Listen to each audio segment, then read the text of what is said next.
So, Thaddeus Stevens was the most powerful congressman during and after the Civil War. He helped to persuade Lincoln to issue the Emancipation Proclamation.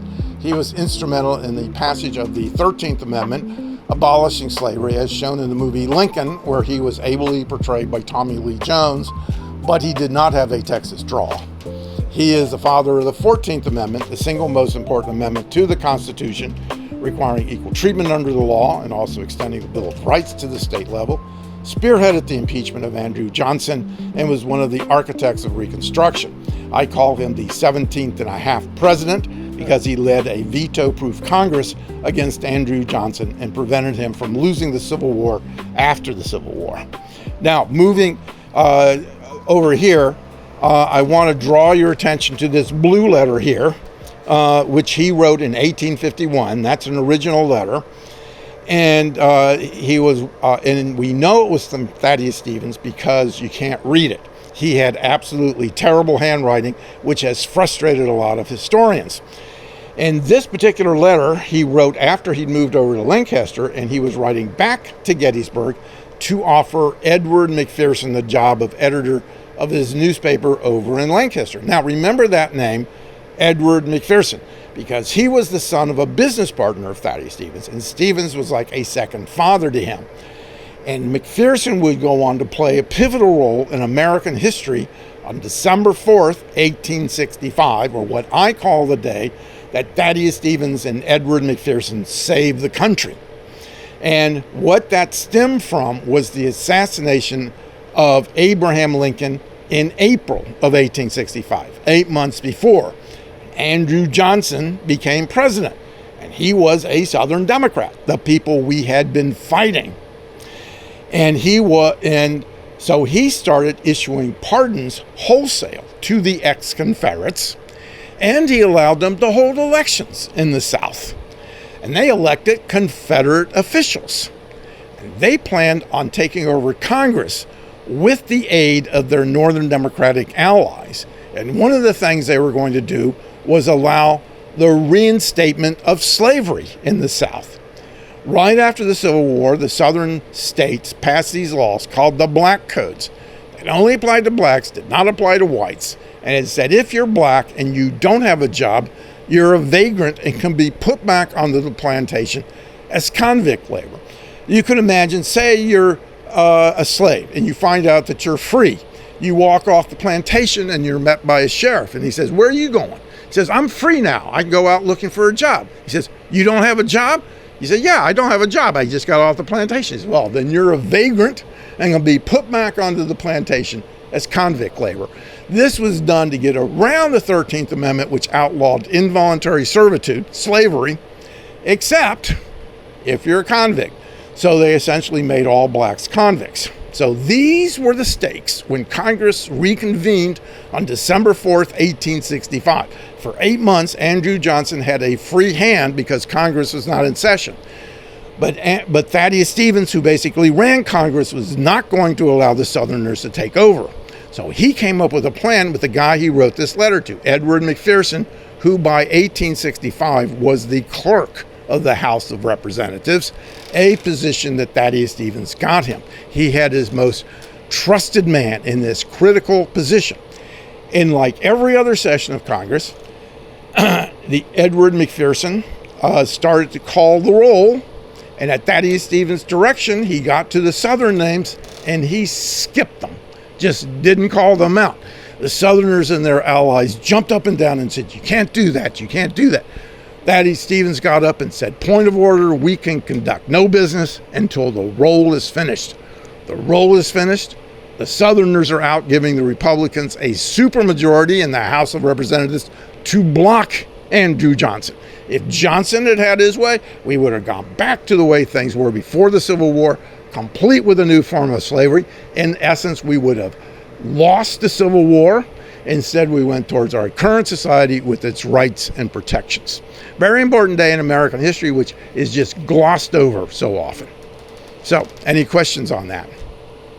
I did not know that story. No, hardly anybody does know that story. And that's why I tell people that this is the most important day in his legislative career, because he wouldn't have been able to get the 14th Amendment through He wouldn't have had the military occupation of the South after the Civil War. I mean, we would be a completely different country than we are today if that hadn't succeeded back on December 4th, 1865. Now, let me ask you a little question. So let me move on here. This is a ledger by a person who had much better handwriting than Thaddeus Stevens, who bought supplies for his Caledonia ironworks. Besides being a prominent politician and lawyer, he also owned ironworks. And we actually have stoves here that were made at his two different ironworks.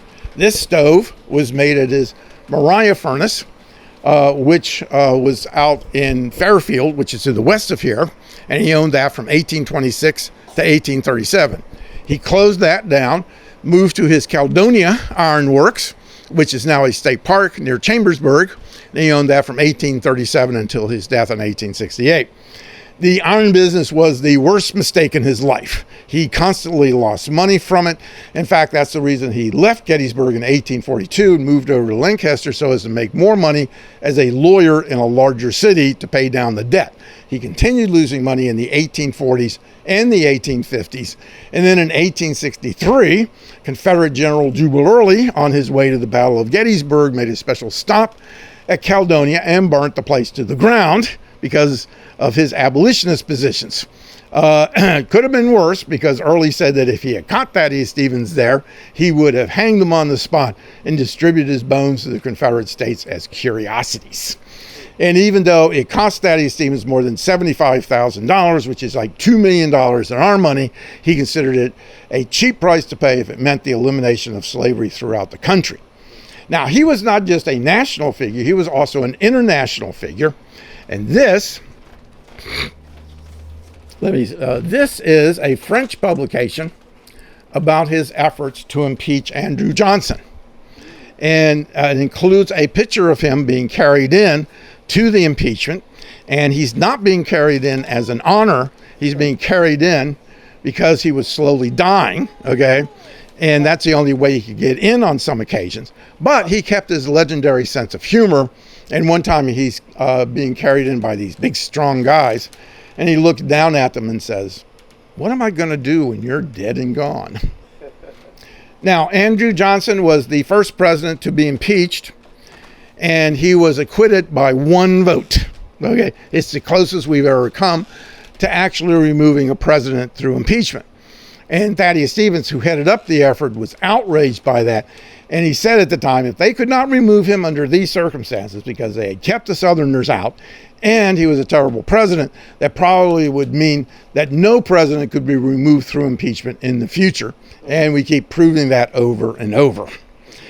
So now, at the beginning of the tour, I called him the 17th and a half president. That's not an exaggeration. Lots of people gave him credit for being as powerful as the president. However, he was not Speaker of the House, a common mistake made about him. He was chairman of the House Ways and Means Committee, a powerful committee, but that really didn't give him the power that he wielded. His power came from three different things. One, his unparalleled ability with the rules of the House of Representatives, which allowed him to get things through that otherwise wouldn't have gotten through. He actually kind of sneaked things through. He also is a leader of the Radical Republicans, a minority group within Congress, but they would vote as a bloc, which gave them extra power. But the third and most important, yet the most amorphous, was just his sheer force of character. And this is actually commented on in this 1866 Harper's Weekly article. Another unsmiling picture. You're never going to see any pictures of him smiling. And let me read you what they say. I got to put my glasses on. That which gives Mr. Stevens the great power which he wields in the House, a power which is almost irresistible, is his emphatic and earnest denunciation of treason. The country has suffered so much in the past from vacillation that it greatly admires anything which looks thorough and straightforward. Mr. Stevens' words have a gladiatorial strength which would have done honor to the boldest of Rome's orators. They sway men by their sledgehammer strokes. They are words of iron. Whatever be the verdict of posterity in regard to the wisdom of Mr. Stevens' acts and speeches, future generations cannot fail to render him the tribute which has always yielded to extraordinary force of character. Very unusual person in American history. So, fast forwarding to his death, okay, This is a picture after his death. He was really famous at the time, and he actually laid in state in the Capitol Rotunda, an honor only given to Senator Henry Clay and Abraham Lincoln up to that time. And this is a picture of his funeral in Lancaster, which was attended by 20,000 people, half of them African Americans, in recognition of what he had done for them. And he insisted on being buried in the only cemetery in Lancaster at the time that was open to both whites and blacks. And this is a picture of his monument there in Lancaster, very impressive looking structure. And he actually says why he is buried there in his epitaph, which we have a rubbing of here. And it says, "I repose in this quiet and secluded spot, not from any natural preference for solitude, but finding other cemeteries limited as to race by charter rules, I have chosen this, that I might illustrate in my death the principles which I advocated through a long life, equality of man before his Creator."